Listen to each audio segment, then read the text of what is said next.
Hi, we are Team 7. This is our demo for the CS308 ERTS project. The project title is DRAWOID. DRAWOID means drawing bot controlled by Android.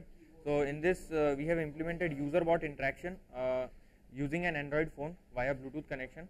So here we enable user to enter any shape on the Android app which we have developed via the touchscreen feature. This app then takes the points, the input given by the user, and process it, and it converts it into a sequence of instruction which is then passed to the bot via the Bluetooth connection, and the bot then draws the corresponding shape on the arena, which is a white sheet of paper.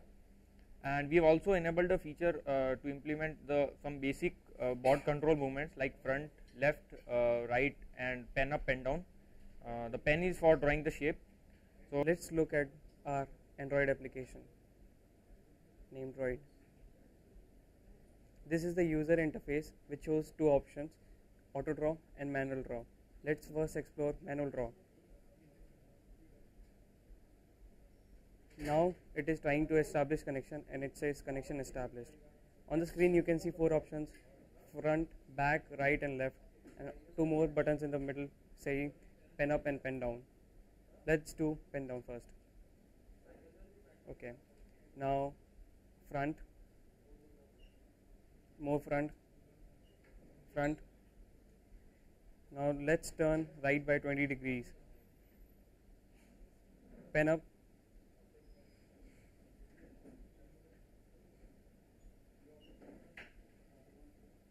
Okay, more left.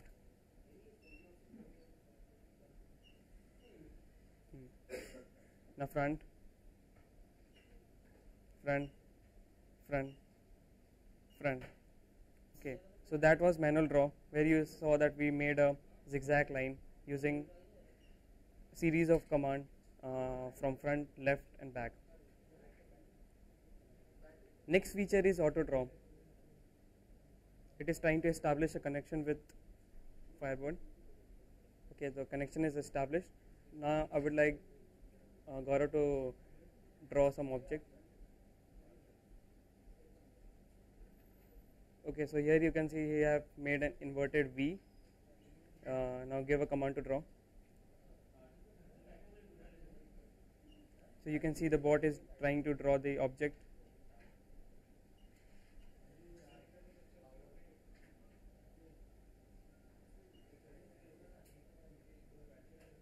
Okay, so the bot has drawn the image that was drawn by Gaurav. Hi, I'm Ashish, and I will be explaining the technical details and some algorithm part.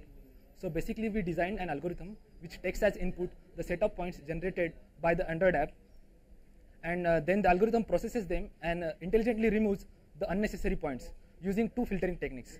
In the first, we compare the distance between two consecutive points with a threshold distance, and if the distance is less than a threshold distance, then we remove the second point and continue with the first point. Thus this filtering completes in a single pass.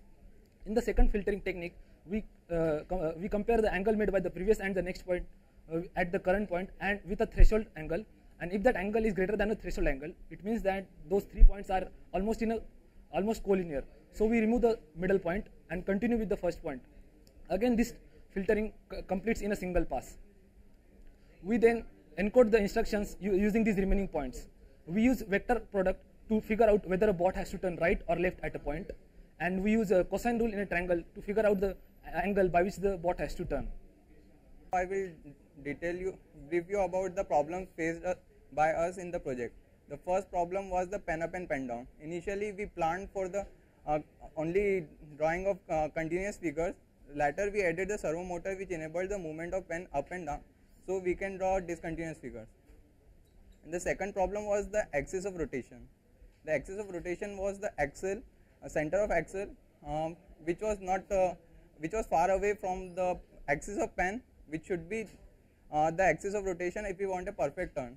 So we tried to improve upon the angle of rotation, but still it can be improved.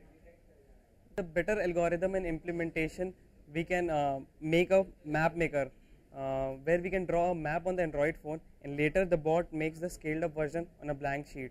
We can also attach more number of colorful pens to make a colorful map, or even rangoli, wall painting, etc. We can attach a camera on the bot, which will make it a spy bot, through which the feedback can be seen on the Android phone, and later the movements can be given to the bot according to the feedback from the camera.